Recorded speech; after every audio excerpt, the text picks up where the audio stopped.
Makanya itu pakar-pakar akhlak ya, pakar-pakar etika peradaban.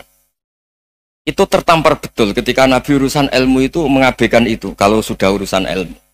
Misalnya begini, ada urusan ilmu, ada mbak-mbak cantik atau ibu-ibu cantik. Itu dalam Islam itu diajarkan jangan sopan-sopan banget.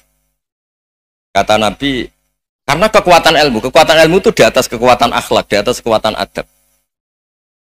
Ya nisa an-nabi lastunna ka ahadim minan nisa. Ini taqaitunna fala takhdu'na bil qaul. Fa yatma alladhi fi qalbihi maradun. Misalnya ada mbak-mbak cantik, menarik, kemudian sopan misalnya sama Pak Fajarin sama dosen-dosen. Monggo binara. Wah itu bahaya pikirannya kemana-mana itu. Orang yang imannya pas-pasan, wih berarti mau. Maksud saya kalau cantik, menarik ketemu di jalan biarin aja dosennya mau kemana biarin aja. Gak usah dihormatin. Kalau dihormatin, Pak mau kemana sadereno bisa bahaya ya. Nah, biarin aja. Kalau tanya, Dek ini alamatnya mana? Cari sendiri Pak.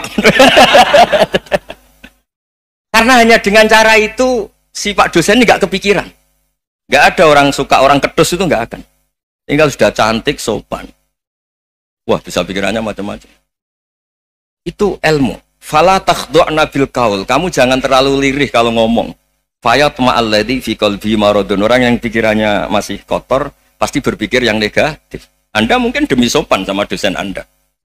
Tapi sejauh mana dosen Anda juga berpikir positif. Itu kan uji iman sama uji nyali. Nah, sama pejabat yang sopan sama kiai mungkin punya Alphard, punya Robicon, punya terus bawa uang banyak. Terus sama kiai cium tangan hormat. Jangan-jangan kiainya yang pikirannya macam-macam. Ini berarti bisa jadi muhibbin potensial misalnya. Nah, saya ini termasuk kiai yang pengagum ilmu. Sehingga saya sama orang yang medit, yang kikir sama saya itu saya senangnya bukan main. Kenapa? Karena kalau orang medit itu gak berhak nuntut. Tapi kalau orang lomo 1 juta minta surga, 2 juta ya minta apa? Surga. Gus salam template 200.000 aja kadang minta surga. Tapi kalau yang kikir-kikir ya sudah salaman tok sudah, gak minta apa-apa kan dia tahu diri, nggak bayar kok minta. Maksud saya Islam itu luas, dinikmati saja, Pak. Dinikmati saja. Nah itu diroya, maksudnya itu diroya. Diroya itu kamu tahu aturan Islam itu kamu harus yakin khairihi wa syarrihi minallah. Semua itu ujian, tapi kemudian dikaji. Makanya saya ini termasuk pengagum Imam Syafi'i. Imam Syafi'i itu dikasih tahu. Ada orang yang di depan engkau cium tangan hormat tuh di luar ngomong-ngomong ngata-ngatain Anda. Imam Syafi'i tertawa-tawa sewenang. Ada ini dikata-katain di luar kok. Kok tidak kamu anggap munafik malah tertawa. Berarti saya wibawa, di depan saya nggak berani. Dianggap enteng saja. Terus dibilangin, sebagian orang kampung sini nggak suka sama engkau. Baguslah, tidak akan pinjam uang sama saya. Di mana-mana orang pinjam minta tolong tuh karena seneng. Kalau benci kan enggak. Intinya dianggap enteng saja. Yang terjadi di dunia itu semuanya dianggap enteng saja. Man asa ilaika faqat atlakoka. Yang berburuk sama kamu itu membebaskan kamu. Coba kalau akrab, titip. Ya misalnya akrab sama Pak Fajar. Bilangkan ke Pak Rektor, sangkat tuh jadi guru tetap atau apa kan ribet. Kalau tidak cocok kan nggak minta apa-apa. Makanya hati-hati Pak Rektor sama yang akrab-akrab itu.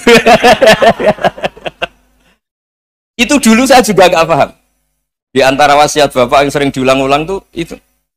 Suatu saat kamu jadi kiai, ngelola orang nggak seneng tuh gampang. Sudah, situ orang lain. Tapi kalau ngelola orang nggak orang seneng tuh repot. Mintanya aneh-aneh. 100.000 aja minta surga. Hanya teman tenis saja minta naik jabatan. Intinya itu ya sudahlah dikelola. Yang seneng ya berkah, mungkin teman berjuang, teman diskusi. Yang nggak seneng ya berkah, karena ini tidak minta macam-macam, tidak seneng. Nah itu namanya diroya. Diroya itu satu kajian keilmuan yang menjadikan kita ini nyaman dengan riwayat-riwayat, panduan-panduan dari Rasulullah Shallallahu Alaihi Wasallam kayak tadi. Kenapa sih tentang baik sama tetangga, baik sama tamu? Hitung-hitungannya itu mangkana yu'minu billahi wal yaumil. Saya pernah dicium sama orang miskin yang akut, miskin betul. Itu tak ajarin, Anda ini lebih hebat ketimbang orang-orang kaya. Misalnya gini, Misalnya ada komunitas rektor atau kiai besar. Saya ini kata orang banyak termasuk kiai besar. Mungkin kalau pinjam uang itu karena mau beli mobil, aksesoris mobil, karena kita kiai top atau rektor atau orang-orang top. Kalau sesama orang miskin itu pinjem-pinjemannya itu urusan beras, itu urusan nyawa. Tren mana? Menyelamatkan nyawa sama aksesoris mobil. Nyawa. Jadi pahala kamu pasti lebih besar itu. Itu senengnya jadi orang miskin terus keterusan sampai sekarang. Itu, lo coba kalau menteri sama menteri, rektor sama rektor, kira-kira pinjamannya apa Pak Arso? Kan kalau mau beli mobil atau mau umroh VIP, pokoknya yang keren-keren. Kalau orang miskin pinjam karena apa? Makan kan, beras kan. Makanya kalau yang sedang miskin monggo lah, kalau ingin teruskan. Maksud saya Islam tuh seenak itu, Islam tuh segampang itu. Sudahlah yang sedang miskin ya keren. Karena sekali sosial itu urusannya apa? Nyawa. Tapi kalau miskin semua ya Indonesia bisa tutup kan. Ya sudah yang kaya-kaya itu saya mengatakan Indonesia karena bayar pajak yang menjadikan Indonesia berjalan. Tapi ya dipakai yang benar.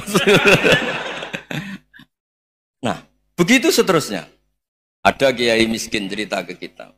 Terus enak jenengan alim, terus punya santri banyak, bisa ngajar di mana-mana. Saya bilang, hebat kamu. Dia hidup di daerah tertinggal. Itu yang diajarkan kan hanya tauhid. Kan nggak mungkin desa tertinggal baca fikih perbandingan madhab. Kan nggak mungkin. Kalau yang kayak Pak Fajar, Pak Sadali kan nggak mungkin. Fikih perbandingan apa? Madhab. Menyorot madhab dunia. Gaya engke-engke itu kan nggak benar.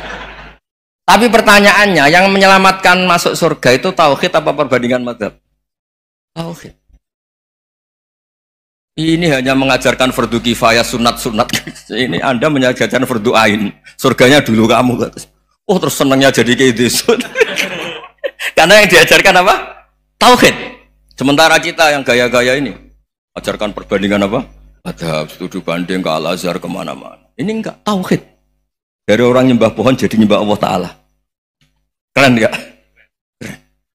Jadi terus kayak gitu sama saya senangnya bukan karena tak bela. Tapi ada yang agak kurang ajar, tanya saya. Kalau itu hebat, kenapa Gus gak mau jadi kayak gitu? Waduh. Wah ya repot kalau pertanyaan. Terus tak jawab, kalau saya jadi kayak gitu, kamu ngangsu ilmu dari mana coba? Ya dari jenengan, ya kalau sama gobloknya gak bisa. Ya sudah, Gus aja yang jadi kayak besar. Maksud saya, ya sudahlah kita begini seperti yang saya ajarkan di sini, saya sarankan. Supaya orang itu tahu. Ini namanya diroyah, apa? Makanya kata Imam Ghazali itu kalau kamu ingin sopan gampang melihat anak kecil, wa aqallu minni dzamban, dia dosanya lebih kecil. Karena masih kecil kan, tentu secara dosa enggak banyak. Kalau melihat orang yang tua, wa aktsaru minni ibadatan, dia tentu ibadahnya lebih banyak karena umurnya lebih banyak. Sehingga terus semua orang lain tuh di depan kita itu hebat. Ya semua orang lain sama misalnya Pak ini rektor, apa Fathul Wahid rektor. Tanggung jawabnya lebih banyak, berarti pahalanya lebih banyak. Tapi sama, ketika melihat Nyon Sewu, melihat pegawainya yang secara lahir di bawahnya, ini tanggung jawabnya nggak banyak, pasti salahnya juga enggak. Itu yang diajarkan Rasulullah SAW, sehingga enak lah. Tapi kalau kita melihat orang lain selalu salahnya, itu pecundang. Allah saja tidak seperti itu kan, amal baik ya ada khairan, amal buruk ya ada saron, semuanya dilihat oleh Allah Subhanahu wa Ta'ala. Saya itu punya teman Gus, agak beling, agak seenaknya. Dulu miskin. Wah itu seenaknya betul. Kayak kenal Tuhan. Tak tanya, kenapa kamu seenaknya? 1 bulan tuh labanya bisa 200 juta sampai 500, sampai 1 miliar. Saya itu Gus, setelah duha itu perkembangannya bagus. Duha, sholat duha itu. Saya pernah miskin, kan kata, apa, ingkana rizki fisama, apa? Wa ingkana qalilan, ya kalau fisama fa'anzilhu, terus wa ingkana qalilan fakasirhu, kalau sedikit perbanyak. Ini trennya sudah benar semua. Nah, wa ingkana apa ya haraman fatahirhu, kalau haram yang kau sucikan.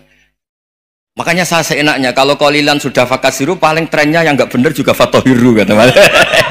Dia yakin kalau yang enggak benar-benar sudah disucikan Allah, karena yang lain-lain sudah dari miskin sudah kaya, qalilan sudah fakasiru, paling yang haraman juga sudah fatahirhu gitu. Tak tanya, lah kamu kok tahu? Polanya sudah ada Gus, karena sang kamu sembrono sama Tuhan kok begitu kan.